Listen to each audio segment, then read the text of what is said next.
A new conservatism after 1815। New conservatism को समझने से पहले ओल्ड कंजर्वेटिव को समझना ज़रूरी है। कंजर्वेटिज्म पास्ट की रेस्पेक्ट की बात करती है, कंजर्वेटिव ट्रेडिशन के रेस्पेक्ट की बात करती है। कंजर्वेटिव्स का ये मानना था कि सोसाइटी में सोशल हायरार्की बनी रहनी चाहिए, first state, second state, third state होना चाहिए, मोनार्की होनी चाहिए। ये है कंजर्वेटिज्म। और कोई भी क्विक सोशल चेंज नहीं होना चाहिए। अगर सोशल चेंज हो भी तो ग्रेजुअल सोशल चेंज होना चाहिए। अब बात करते हैं किंग की, मोनार्की। कंजर्वेटिव में मोनार्क किंग का क्या रोल। देखिए एग्जाम्पल के तौर पर फ्रांस को लेते हैं। फ्रांस का जो किंग है उसके नीचे बहुत सारे एरिस्टोक्रेट्स हैं। एरिस्टोक्रेट्स कौन? फॉर एग्जाम्पल पूरा France different aristocratic land pattern में बटा होता था। इसका मतलब लोकल लेवल पर वो एरिस्टोक्रेट वहाँ के रूलर हैं और ये एरिस्टोक्रेट आपस में मिले रहते थे।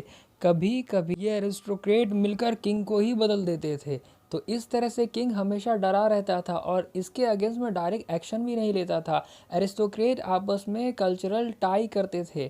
तो इस तरह से ओल्ड कंजर्वेटिव्स में एरिस्टोक्रेट किंग को कमज़ोर बने रहने देना चाहते थे। किंग कमज़ोर होगा तो एरिस्टोक्रेट्स का वजूद होगा और किंग अगर स्ट्रांग होगा तो एरिस्टोक्रेट का वजूद नहीं होगा। अब समझते हैं न्यू कंजर्वेटिज्म को जो 1815 के बाद आया।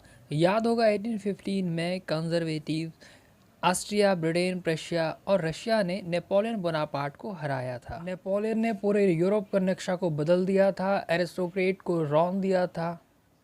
नेपोलियन को हराने के बाद ये कंजर्वेटिस्ट ऑस्ट्रिया की कैपिटल वियना में जमा हुए, जिसे वियना कांग्रेस के नाम से भी जानते हैं।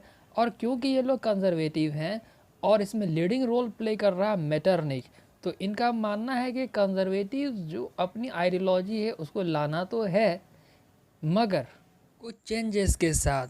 सिंपल एरिस्टोक्रेट जो थे उनके पॉलिटिकल पावर को सीज कर लिया गया। सोसाइटी में उनकी हायरार्की वही बनी रही मगर पॉलिटिकली उनकी पावर को ख़त्म कर दिया गया। और ये इसलिए किया गया ताकि मोनार्क किंग ज़्यादा स्ट्रांग हो और नेपोलियन बोनापार्ट के सारे रिफॉर्म को अपना लिया गया। क्योंकि जब मोनार्क स्ट्रांग होगा तो सोसाइटी का वजूद बना रहेगा।